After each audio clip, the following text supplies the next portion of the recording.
बच्चों, तो अभी हम लोग जो पढ़ने वाले हैं rights of unpaid seller against the buyer. इसके पहले क्या पढ़े थे? हमने सब सेल पढ़ा था, राइट ऑफ रीसेल पढ़ा था। ठीक है, आज हम लोग पढ़ेंगे right of unpaid seller against the buyer. इस पर इंडिविजुअल सेक्शंस पे क्वेश्चन आ सकते हैं, है ना? ठीक है, 55 to 61 of sale of goods act. तो स्टार्ट करते हैं पढ़ना। सबसे पहले क्या दिया उसमें कि अनपेड सेलर के जो राइट्स होते हैं वो गुड्स के अगेंस्ट भी होते हैं, जैसे right of lean, right of transition, अपने पास रीगेन कर लेना, रिटेन कर लेना, और बायर के ख़िलाफ़ भी होते हैं। बायर के ख़िलाफ़ तो होंगे ही, सेलर को कुछ तो रेमेडीज़ मिलनी चाहिए ना, क्योंकि बायर ने ब्रीच किया है ना, ख़रीदने से मना कर दिया या जो कंडीशंस थी वो उसको फुलफ़िल नहीं किया, तो कुछ तो क्लेम करेगा वो बायर के ख़िलाफ़, है ना? और हम लोग पढ़ते थे कि वो राइट इन पर्सोनम कहलाता है, अगेंस्ट द पर्टिकुलर पर्सन, ना ये लिखा हुआ। जब कोई राइट सिर्फ पर्टिकुलर पर्सन के खिलाफ होता है उसको हम बोलते हैं राइट इन पर्सोनम, और जब दुनिया के खिलाफ होता है उसको हम क्या बोलते हैं? Right in rem. Sale of goods में नॉर्मली राइट इन रेम होता है, क्योंकि गुड्स की प्रॉपर्टी आपके पास आ जाती है। बट रेमेडी के तौर पर सोचे तो जो ब्रीच करेगा उसी को स्यू करोगे ना, पूरी दुनिया को तो स्यू नहीं करोगे, पूरे ख़ानदान को तो स्यू नहीं करोगे उसके।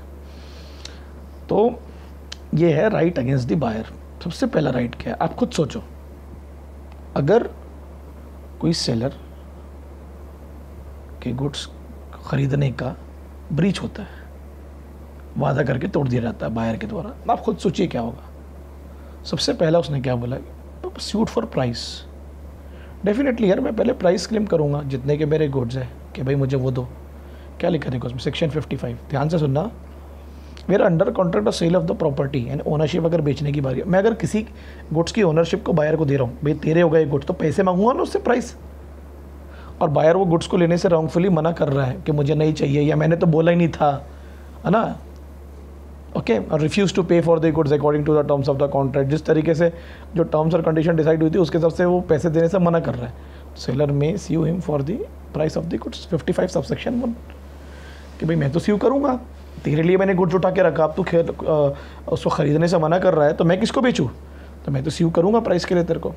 तो आप पहला हुआ। 55(2) क्या बोलता है, ध्यान दो। We are under a contract of sale, the price is payable on a day certain irrespective of delivery and the buyer wrongfully neglect to refuse pay set price. Delivery का दिन की बात नहीं है, ऊपर वाले में कैसा था, डिलीवरी दे रहे थे आप, ओनरशिप भी दे रहे थे, उसने प्राइस देने से मना किया।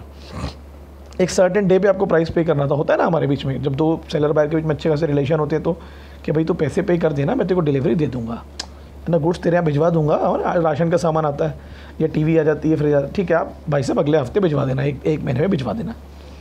अब आप वो पैसे नहीं पे कर रहे हो, गुड्स तो डिलीवर होगा आपको, तो सेलर तो स्यू करेगा ना प्राइस के लिए।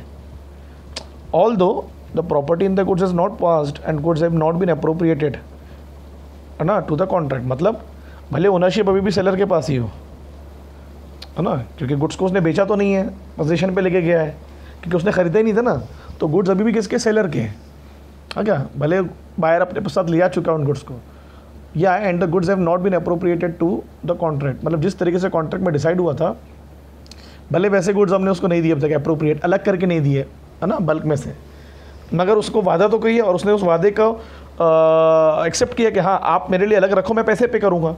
तो भाई ऊपर वाले में तेरे को प्रॉपर्टी जा चुकी थी, तेरे नाम से मैंने अलग उठा के रख दिया, तेरे को भेज दिया गुड्स, तेरा बिल बन गया, अब तू मना करेगा तो गलत है ना। अब यहाँ तेरे नाम से जाने वाले हैं गुड्स, नीचे वाले इसमें, है ना, तेरे पास प्रॉपर्टी आने वाली है, भले तेरे लिए वो गुड्स मैंने अलग करके नहीं रखा, बट तेरे नाम से तो रखो। तो अगर हम किसी के नाम से गुड्स उठा के रखते हैं या किसी के लिए बुलवाते हैं स्पेशली ऑर्डर पे, है ना, तो भले अभी भी सेलर ही उसका ओनर है, अगर उसका नुकसान तो भरपाई वो बायर से लेगा ना, क्योंकि अगर बायर मना करता है तो पहले वाले में क्या होगा, यहाँ ओनरशिप जा चुकी है या ओनरशिप अभी जाने की है, मगर दोनों में वो स्यू कर सकता है। ठीक है, दोनों कंडीशन को अपने जहन में ला के देख लो। किसी मोबाइल वाले को अपने बोले कि मोबाइल मेरे लिए मंगवा दे, अब उसको ख़रीदने से मना कर रहे हो, तो ये सेकंड वाला आएगा, ओनरशिप तो सेलर के पास में है, और पहले वाले में अपने मोबाइल लेके जा चुके हो, पैसे नहीं पे कर रहे हो, तो दोनों का अलग अलग मतलब। ठीक है, okay. Suit for damages for non acceptance. भाई तू नॉन एक्सेप्टेंस ऑफ डिलीवरी ले रहा है, मतलब गुड्स लेना नहीं चाह रहा तू, गलत बात है, तेरे नाम पे थी, तेरे को मैंने प्रॉपर्टी ट्रांसफ़र कर दिया, उसकी ओनरशिप कर दिया मैं ट्रांसफ़र, तेरे को अब तू पैसे नहीं पे करेगा उन्होंने, तो मैं तो डैमेजेस क्लेम करूँगा। अलग अलग डैमेजेस है मेरे पास। ऑर्डिनरी है, लिक्विडेटेड है, अगर पहले से डिसाइडेड था, स्पेशल है, अगर तुझे पर्पस पता था कि मैं गुड्स तुझे क्यों बेच रहा हूँ, क्योंकि मुझे ज़रूरत थी, फिर तेरे को पर्पस पता नहीं का तो मेरी मजबूरी का गलत फ़ायदा उठा रहा है, यही होता है ना, अपन ऐसे ही पढ़ते हैं ना। If you know the purpose तो स्पेशल डेमेरिज क्लेम भी claim. Non acceptance of delivery, ये अपन ने पढ़े भी है परफॉर्मेंस में। अगर नॉन एक्सेप्टेंस होता है ना ऑफरी की तरफ से, तो यहाँ तो बायर हुआ, तो डेफिनेटली मैं कुछ ना कुछ, देखो आगे भी गया section 73 of the Indian contract, मैं डेमेरिज क्लेम करूँगा। इट में भी ऑर्डिनरी, इट में भी स्पेशल, इट में भी लिक्विडेटेड। नॉर्मली ऑर्डिनरी होगा, ठीक है। ऑर्डिनरी का क्या होता है कि जो डैमेजेस हमको पता है अगर नहीं होने पर क्या नुकसान होगा तो हम क्या क्लेम करेंगे। Reputation of contract before due date, reputation का मतलब क्या होता है, कैंसिलेशन।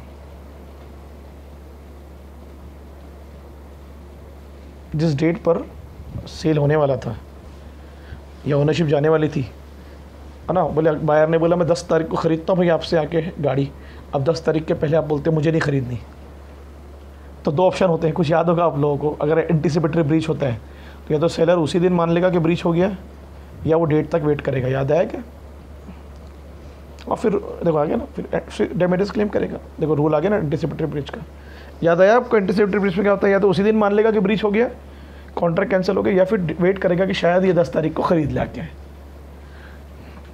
ठीक है। मगर इसमें अपन ने पढ़े अगर सेलर खुद से रुकता है तो फिर उसमें कुछ नुकसान अगर उसको हुआ तो उसकी भरपाई वो बायर से ले सकता है, बट कोशिश करेगी अगर उसी वक्त ब्रीच मान ले तो ज़्यादा अच्छा हो।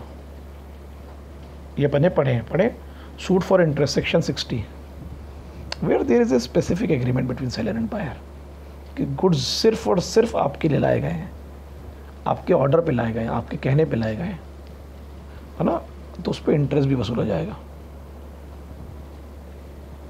जिस दिन आप मना करोगे उस दिन से लेकर तब तक आप पूरे पैसे नहीं दे रहे थे, मैं आपसे इंटरेस्ट भी वसूल करूँगा।